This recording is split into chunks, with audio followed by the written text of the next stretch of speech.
টাঙ্গাইলের কালিহাতীতে অবসরপ্রাপ্ত সেনা সদস্যকে নিয়ে ফেসবুকে পুলিশের ভিডিও। নামই নেই মামলায়, তবু মানহানির শিকার। বিস্তারিত দেখুন শরীফুল ইসলামের প্রতিবেদনে। টাঙ্গাইলের কালিহাতীতে চাঞ্চল্যকর এক ঘটনায় অবসরপ্রাপ্ত সেনা সদস্য মোহাম্মদ আনিসুর রহমানকে উদ্দেশ্য প্রণোদিতভাবে সামাজিকভাবে হেয় প্রতিপন্ন করার অভিযোগ উঠেছে পুলিশের বিরুদ্ধেই। মামলা কিংবা কোনো লিখিত অভিযোগে তার নাম না থাকলেও পুলিশের একজন এসআই নিজ ফেসবুক আইডি থেকে চোরের জবানবন্দির ভিডিও ছড়িয়ে দিয়ে ওই সেনা সদস্যের সম্মান ক্ষুণ্ণ করেছেন বলে দাবি এলাকাবাসীর। ভুক্তভোগী আনিসুর রহমান কালিহাতী উপজেলার ১ নম্বর দুর্গাপুর ইউনিয়নের ৩ নম্বর ওয়ার্ডের কদিম হামজানি গ্রামের স্থায়ী বাসিন্দা। সেনাবাহিনী থেকে অবসর গ্রহণের পর তিনি এলেঙ্গা এলাকায় পরিবারসহ বসবাস করছেন এবং প্লাস্টিক ভাঙ্গারির ব্যবসার সঙ্গে জড়িত। সম্প্রতি পটল বাজারে মালামাল লেনদেন নিয়ে সংঘটিত একটি চুরির ঘটনায় পুলিশ সোহেল নামে এক ব্যক্তিকে আটক করে। পরে থানায় সোহেলের দেওয়া জবানবন্দিতে আনিসুর রহমানের নাম উঠে এলেও মামলার কোনো কাগজে তার নাম অন্তর্ভুক্ত হয়নি। কিন্তু সেই ভিডিও সাক্ষাৎকার তদন্তকারী কর্মকর্তা এসআই শহীদুল ইসলাম মোল্লা তার ব্যক্তিগত ফেসবুক আইডিতে প্রকাশ করে দেন, যা মুহূর্তেই ভাইরাল হয়।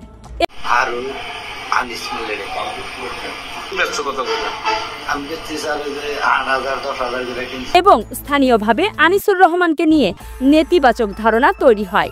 এলাকাবাসীর অভিযোগ, যে ব্যক্তির বিরুদ্ধে মামলা নেই, যাকে আটকও করা হয়নি, তাকে চোরের মুখে উচ্চারিত কথার ভিত্তিতে ফেসবুকে প্রচার করে দেয়া মানে কি জনমনে তাকে চোর বলে প্রতিষ্ঠা করা নয়? তারা এ ঘটনায় পুলিশের নির্লজ্জ দায়িত্বহীনতার অভিযোগ তুলে বলেন, এই ভিডিও প্রকাশ শুধু মানহানি নয়, একজন রাষ্ট্রীয় দায়িত্ব পালনকারী সাবেক সেনা সদস্যের জীবনকে বিপন্ন করার অপচেষ্টা। নথিপত্র কাগজপাতি কোনো কিছু নাই, কেস কাহিনী নাই। ওনারা পুলিশরা উনি একটা ভুয়া ভিডিও ফুটেজ বানাইছে যে সোহেল বলছে যে তোর মাল কোনে বিক্রি করে বলে আনিসের কাছে, ফারুকের কাছে বিক্রি করে। এই অজুহাত দিয়া আনিসকে হয়রানি করার জন্য এরা পায়তারা শুরু করেছে। কিন্তু আনিসের নামে কোনো কেস বা কোনো সততা বা আনিসের কাছে মাল আছে বা নাই এ ব্যাপারে কোনো প্রমাণ আদি কেউ দেখাইতে পারবে না। যে মালটা তুমি কোথায় বিক্রি করছো বলে মাল আমি আনিসের কাছে বিক্রি করি, মাল কোনে বিক্রি করে আনিসের কাছে বিক্রি করি।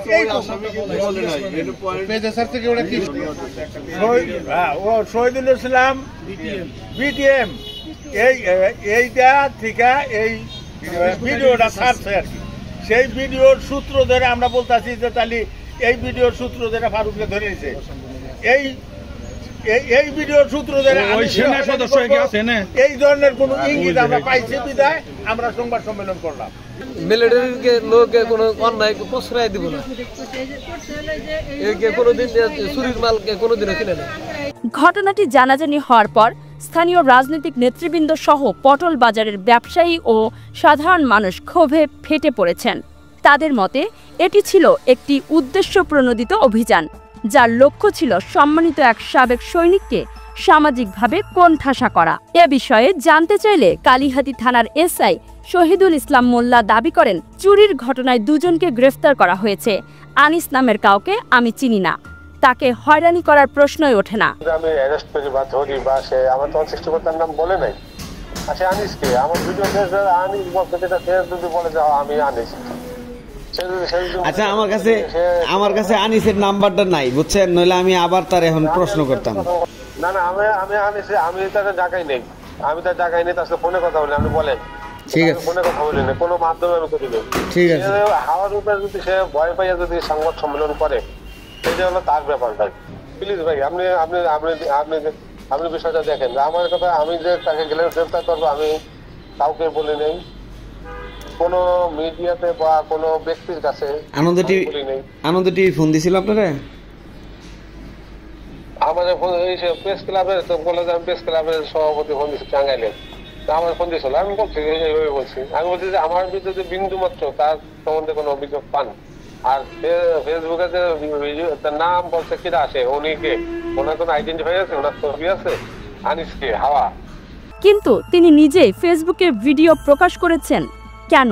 এ প্রশ্নের জবাবে তিনি নিশ্চুপ। স্থানীয়দের ভাষ্য, পুলিশ এখন সোশ্যাল মিডিয়ায় বিচারের ভার ছেড়ে দিয়েছে, যেখানে একজন নিরপরাধ মানুষকে মানুষের চোখে অপরাধী বানিয়ে দেওয়া হচ্ছে। তারা এই ঘটনাকে ডিজিটাল হয়রানির জঘন্য দৃষ্টান্ত উল্লেখ করে দ্রুত তদন্ত ও সংশ্লিষ্ট কর্মকর্তার বিরুদ্ধে বিভাগীয় ব্যবস্থা গ্রহণের জোর দাবি জানিয়েছেন।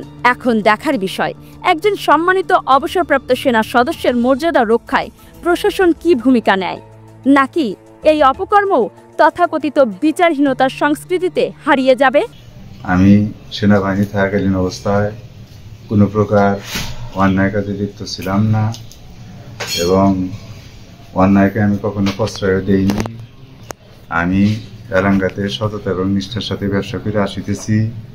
এই মতো অবস্থায় আমাকে ফাঁসানোর জন্য মিথ্যা এবং ষড়যন্ত্রমূলকভাবে একটি ভিডিও ফুটেজের মাধ্যমে আমাকে ফাঁসানোর জন্য বিভিন্ন